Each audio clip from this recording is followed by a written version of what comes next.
ability that makes you feel it's very streamlined, minimalist, almost Zen-like approach. Now that I think is so smart, and how and why. Thank you. So listen, so I always thought that tradition is not a burden to me. So I was discussing in a Devi Art Foundation program, so they were saying like, what is tradition to you? I really thought of it, and also as a textile as a word or a handloom. Whenever I think of a textile and handloom, I don't want to think as an old thing. I think as a very futuristic too. And why does tradition belong to your forefathers or your last generation? I think tradition is as much mine or my future. So how does become tradition of mine? So it need to go through a certain changes, or it need to become mine. So what is that I contribute that my era or my generation to it?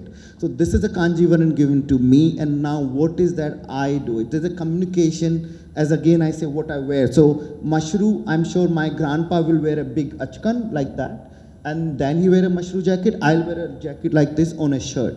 So I'm sure there is a certain innovation. So I really think that girls who wear sari day to day, they do not want to look their grandma or mother, they want to look themselves. So what is the individuality, what is the uniqueness? Sorry, I'm okay with tradition, but I'm not okay that, she's traditional, meaning that she has an old thought, or she's a bit, she thinks, she believes in something old world. That's not what I think with tradition. You're so liberal, you're so futuristic, you think you're a woman of today, and you still can wear a handloom. So that is my idea, that would be my handloom. What I can make youngster wear. So that's where the simplicity and then modification comes to me. Because I work in the fashion industry, there's also a lot of sort of misconception and the idea that something is appreciated in India when it's appreciated outside first. And especially when it comes to handmade. We all have friends who are from overseas, and when they come to India, that's the one thing they want to buy, that they have to take back a handmade fabric. And I wonder, and the question is to both of you, is that something that is true? Do you feel that, somehow the teacher who taught you handloom, you studied in NIFT, right? But perhaps the one who's from overseas and could understand the value more than the one who's wrapping the sari around herself every day. Do you feel that level of validation? I sense that where I work. If Chanel tomorrow makes a khadi / tweed jacket that is their classic, I think there'll be tons of designers in India who will rethink the idea of that khadi. And I face that personally in the job that I do. And so I wonder, do you sense the same thing? Well, I really think that when you talk about handloom, first of all, this is the country left in the world. There's no one else can produce handloom on that big level, first of all. After the farming, the handloom is the biggest industry, A. B, then we have so many kind of varieties again. You go to India, you see like many different kind of things. And if you produce this whole beautiful textile in Europe today, I don't think so anyone can afford. It's a work of art. And a lot of women wear day to day, we don't even care so many times. So I think why not, if we can afford it, we have a skilled labor available, and also there is certain uniqueness. It makes it unique, it gives individuality, and there's no competition with China. It's like you say Apple phone and Samsung, every day something else comes in. Or with let's say Chanel or a power loom. What we produce in handloom is unique to us, and I think we only can produce it. And then we can produce it the labor is pretty cheap, easily available, and this is the only country left. We can do this. Why not? It's always win-win situation for everyone. And Vidya, you travel the world. You're there, great film festivals of the world, and I see that you wear the sari. We would love to hear the kind of reaction that you get, because it's just so uniquely beautiful when you're wearing a sari. Overseas, it's even more unique than sometimes wearing it in your own backyard. Right. I won't deny that, a lot of people seek validation from beyond our borders, so to speak. I've never understood that, but that's another debate altogether. I think it's very flattering when people compliment you. Firstly, it's flattering to know that everyone recognizes a sari. You know, they could be from anywhere in the world and they all say, oh, what a gorgeous sari. But you know, everyone knows it. And then, of course, you know, people have said, oh, you look like an Indian princess, you look like an Indian goddess. They, of course, believe that everyone in India wears a sari. And then I end up telling them that, no, that's not true. Unfortunately, not everyone wears a sari. It's like we'd like everyone to be wearing the sari. But I've also gifted saris to a lot of people. On my trips abroad, even at Cannes, I gifted it to everyone on the jury or to some of the male jury members' wives, hoping that somewhere, someday, they'll wear it. You know, but it's wonderful because they also ask you. They know the sari, and then I've told them that there are different kinds of saris in India, and they're fascinated. You know, some of them, of course, tell me on their trips to India that they've picked up the more wearable varieties for them, which is not really so much, they end up picking, I think, the fabrics that fall, maybe your chiffons and your georgettes and those kind of things. From, your bandhni is a favorite amongst them, the lehriya, all those are things that they really love. But it's nice that people recognize the sari everywhere, and I think we need to recognize that. Because I have to say, in my very little experience in the fashion business, the amount of, it's not just the fact that the technique of making the sari or the weave or the embroidery or the prints, kalamkari, you name it, is important enough. It's also the reverence with which it comes. So, when you talk about a sari, there's such reverence. And I'll give you a small example. So I did if I may say so myself, a beautiful story. It was called Project Renaissance, and where I went to the villages and literally bought the fabric from the artisans and made a cold call to the top designers, and literally calling up Gucci, the designer in Gucci, and saying, I've just come from Ahmedabad with a patola and we would love to gift it to you. Could you make something with your own DNA, your own sensibility? Could you make something? We gave a Kanchipuram silk to Christian Louboutin. We gave tie-dyes, you name it, from Orissas to you name it. There were 32 designers who agreed to do it. And the products that came out of it, Christian Louboutin did these stunning boots in the silks because it's heavy enough for him to put those classic studs of his and all that. But each of those designers would call up and say, are you sure I can cut it? And we're like, we're taking a chance. We're saying, do what do you want with it? But that reverence for that fabric, so much so, and of course, when I sent it out to them, you're sending handlooms. So I also packed it in handmade fabric. It was a handwritten note, because that whole sensibility has to be true to form. So when they received it, and they did cut it, everyone returned the little patches that were left, because they thought, you can't put it in the dustbin. So that is the reverence. So that I find very admirable, because somewhere along the line, we've lost a certain amount of that reverence. When we talk about temple saris, the stories behind temple saris, where if there was no temple, you just put it around, and that place became a sacred space where you could pray. So that sort of reverence, I have to give it to them. And when no one is that a thing for me to stop talking? No, I don't know if I'm allowed to pass the mic around, if people have questions. And then we can? Okay, so I'm going to Sanjay very quickly, because I was doing my research and reading about how much he loves the Chennai women because of the flowers they wear in their hair. And now I think it's time to tell the Hyderabadi ladies what you love about their sensibility. Well, I love their Pochampallis and Ikat, and there are inspiration there. I love about Hyderabad. I like to meet Ujrama there, and there is Suraya Appa.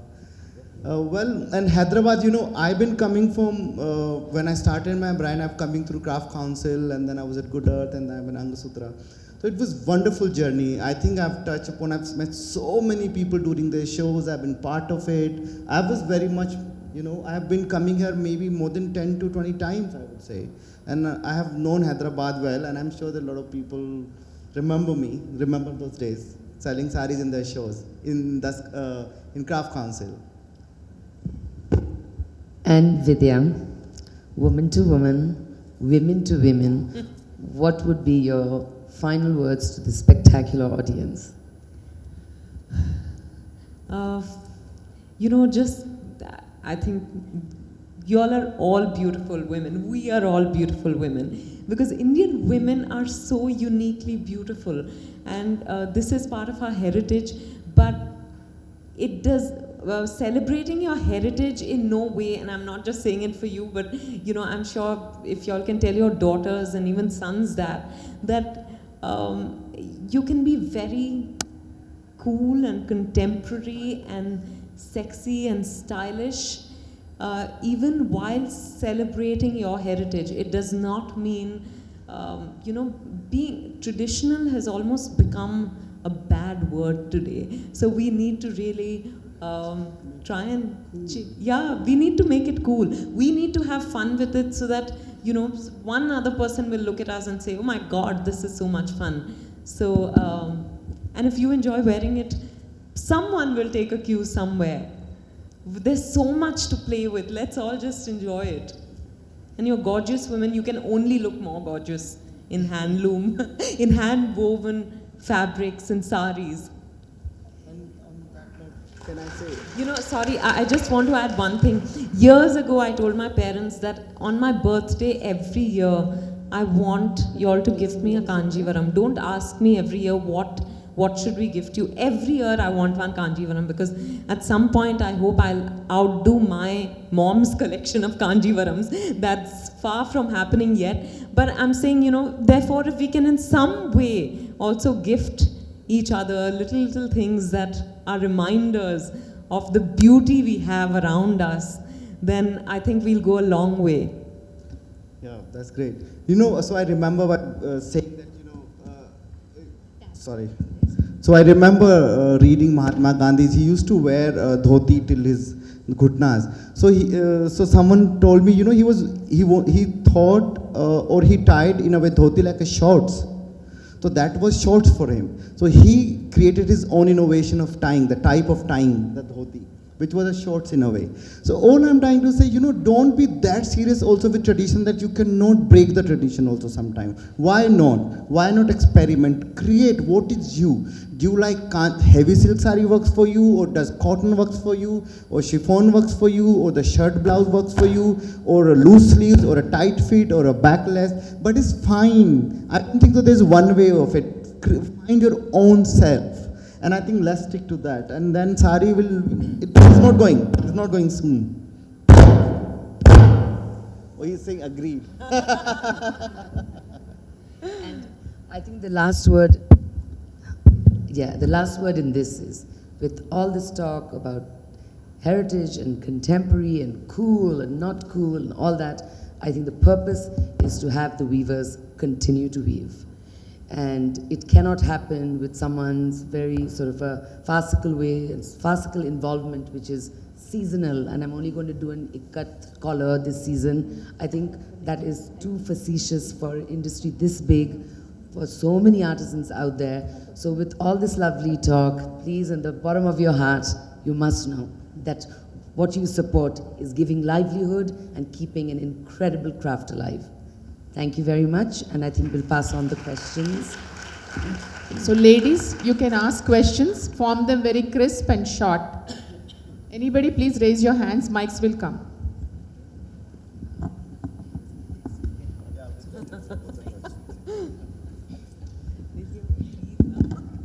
This question is, in the age and time of Amazons and the Jabongs and the Flipkarts, what Bandana said, that the touch and feel is very important for handlooms.